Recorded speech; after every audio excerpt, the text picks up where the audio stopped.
बिस्मिल्लाहिर्रहमानिर्रहीम। अस्सलामु अलैकुम मोहतरम नाजरीन। वॉइस ऑफ वसीम में आप तमाम नाजरीन को खुशामदीद।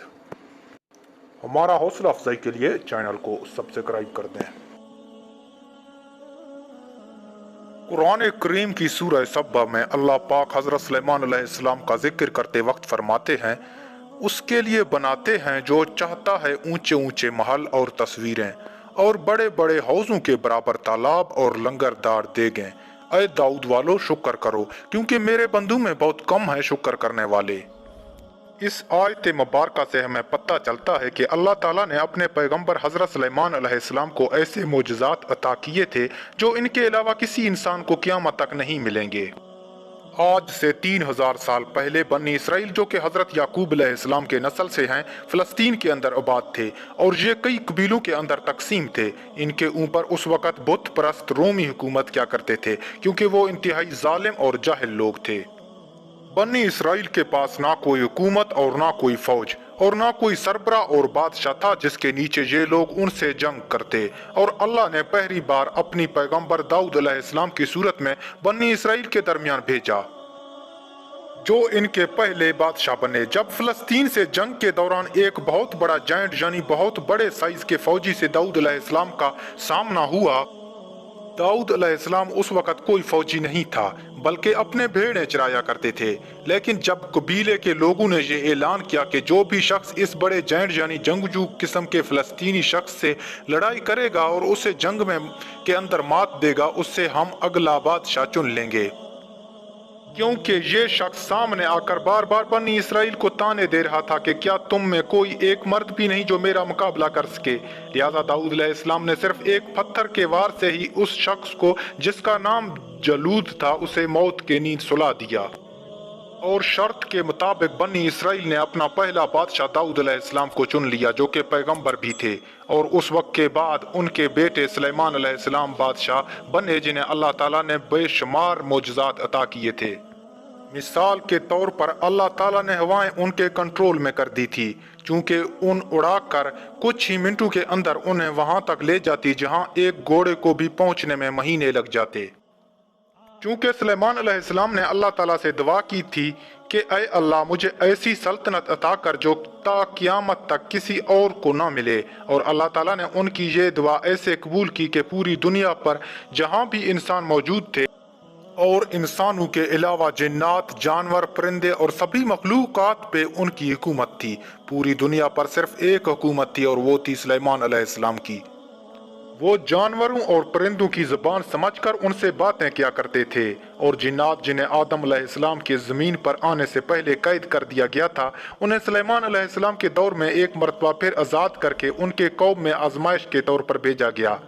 लेकिन बाद में अल्लाह ताला ने सुलेमान अलैहिस्सलाम की दुआ पर उन्हें सुलेमान अलैहिस्सलाम का ताबे कर दिया, जो इनके लिए तरह तरह के तामीरात करते, क्योंकि सुलेमान अलैहिस्सलाम को तामीरात के साथ साथ हीरे जवाहरात का भी बहुत शौक था। और ये जिन्नात समुंदर के तह में गोता लगाकर वहां से मिलने वाले हीरे जवाहरात को सुलेमान अलैहिस्सलाम की खिदमत में पेश किया करते थे। आज भी हैकल सुलेमानी समेत मिलने वाली बहुत सारी तामीरात देखकर कोई भी शख्स बता सकता है कि ये जिन्नात के अलावा कोई नहीं बना सकता, क्योंकि उस दौर में ऐसी कोई टेक्नोलॉजी मौजूद नहीं था और ना ही कोई मशीनरी ऐसी थी जो ऐसे तामीरात कर सके।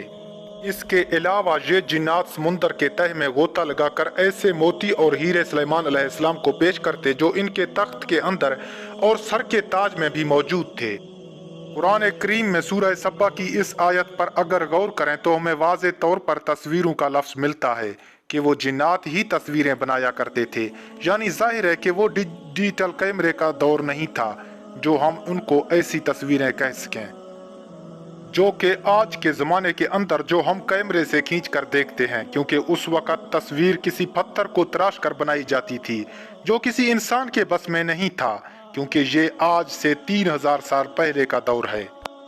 उर्दन के मशहूर आर्कियोलॉजिस्ट अहमद अब्दुल करीम को एक ऐसी स्केचू मिला है जिसे वो सबूतों के साथ सुलेमान अलैहिस्सलाम की तस्वीर साबित करते हैं, क्योंकि उस मूर्ति पर वाज़े तौर पर देखा जा सकता है कि एक बादशाह अपने तख्त पर बैठा हुआ है और जिसके सीधे हाथ में एक लाठी की तरह कोई लकड़ी मौजूद है। अक्सर बादशाह अपने हाथ के अंदर रखा करते थे।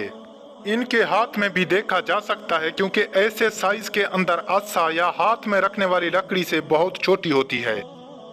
और इनके दूसरे हाथ में बॉल यानी गेंद मौजूद है। और अहमद अब्दुल करीम के मुताबिक सुलेमान अलैहिस्सलाम ऐसी लाठी और बाल से दुनिया पर हुकूमत किया करते थे, क्योंकि जिन्नात को किसी भी जगह पर और किसी भी तरह हुक्म इस लाठी और बाल से दिया जाता था।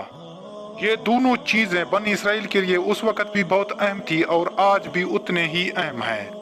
और ये इस वक्त भी यहूदी फ्री मेम्सिस के पास मौजूद हैं। इनके मुताबिक जब इनका मसीहा दज्जाल दुनिया के अंदर जाहिर होगा और एक बार फिर से ये पूरी दुनिया पर सुलेमान अलैहिस्सलाम की तरह की उनकी हुकूमत फिर से दुनिया पर कायम कर दी जाएगी और इन्हीं के तख्त पर बैठेगा और इन्हीं के लाठी और बाल की मदद से पूरी दुनिया पर हुकूमत करेगा। ना सिर्फ इंसानों पर बल्कि जिन्नात पर एक बार फिर से इन्हीं का हुकूमत होगा, जैसा कि सुलेमान अलैहिस्सलाम ने हुकूमत की। ये लाठी और बाल सुलेमान अलैहिस्सलाम को अल्लाह की तरफ से नाजिल किए गए, जिसके नाजिल करने में क्या हिकमत है और इनमें क्या राज छुपा हुआ है, ये सिर्फ अल्लाह ताला ही जानता है। इस स्टैचू की हाइट 33 सेंटीमीटर और चौड़ाई 11 सेंटीमीटर है। इस पर इंतहाई नफासत से काम किया गया है, जिसे हाथ लगाने पर ऐसा महसूस होता है जैसे रेशम का कोई लिबास हो। और इस तख्त पर बैठे शख्स को हम ये कह सकते हैं ये इंतहाई खूबसूरत चेहरे का मालिक हैं। इसके सर पर हीरे जवाहरात से बना हुआ एक बहुत बड़ा ताज है, जो कि सुलेमान अलैहिस्सलाम की तरफ इशारा करता, क्योंकि जिन्नात उन्हीं के हुक्म से समुंदर के तह से मोती निकाल कर लाया करते, क्योंकि उनके तख्त और ताज के अंदर भी देखे जा सकते हैं।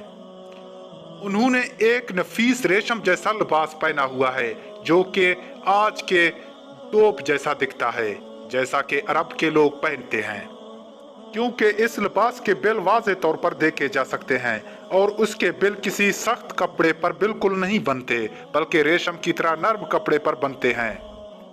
अब इसकी स्टैचू की कुर्सी और बैक साइड पे जरा गौर करें। वाज़े तौर पर देखा जा सकता है जो किसी अजीबोगरीब मखलूक का चेहरा वाज़े तौर पर देख सकते हैं, जो बिल्कुल जिन्नात जैसी कोई मखलूक लगती है।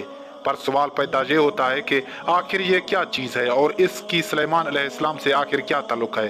दरअसल इसका जवाब भी हमें कुरान करीम से ही मिलता है। कुरान करीम की सूरह 7 की आयत 34 के अंदर अल्लाह पाक फरमाते हैं, और इसी तरह हमने आजमाइश में सुलेमान अलैहिस्सलाम को डाला और इसके तख्त पर एक जिस्म को डाल दिया, फिर उसने रजू किया। दरअसल ये आयत मुबारका एक वाक़ये का एक तरफ इशारा करती है, जब सुलेमान अलैहिस्सलाम ने गुस्से में किसी बात पर अपने सिपा सलारों से ये कह दिया कि ये मत समझो कि मेरी हुकूमत सिर्फ तुम्हारी वजह से कायम है। शायद इस वक्त सुलेमान अलैहिस्सलाम का सिपा सलारों को ये गुरूर और तकब्बुर होने लगा था कि सुलेमान अलैहिस्सलाम की हुकूमत हमारे बगैर तो कुछ भी नहीं।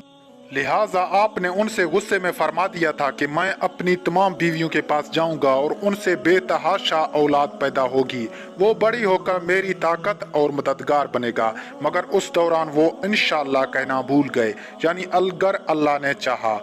तो लिहाजा इसकी सदा अल्लाह पाक ने आपको ये दी कि आपको सिर्फ एक बीवी से एक औलाद पैदा हुई, और वो भी जब बच्चा पैदा हुआ तो वो भी किसी अजीबो गरीब शक्ल का मालिक था, जिसे दाया ने लाकर आपके तख्त पर रख दिया। और इसके बाद सुलेमान अलैहिस्सलाम को अपनी गलती का एहसास हुआ और उन्होंने शर्मिंदा होकर अल्लाह ताला से माफ़ी मांगी।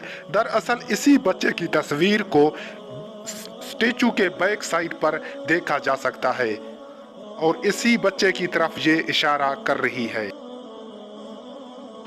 ये मुजस्समा सुलेमान अलैहिस्सलाम के कहने पर जिन्नात ने तैयार किया था, और इसमें मौजूद बाल और लाठी का होना बिना किसी मकसद के नहीं, जिसका ताल्लुक आखिरी ज़माने से भी जोड़ा हुआ है, क्योंकि यहूदी फ्री मेम्सिस एक बार फिर इसे दज्जाल को पेश करके ग्रेट इसराइल को तामीर करना चाहते हैं, जिसकी हुकूमत पूरी दुनिया और सारी मखलूक पर होगी। लेकिन ये दोनों ताबूत सकीना और सुलेमान अलैहिस्सलाम की अंगूठी की तरह आज भी दुनिया की नज़रों से गायब हैं। इनका मकसद और इनका राज क्या है ये अल्लाह के सिवा कोई नहीं जानता।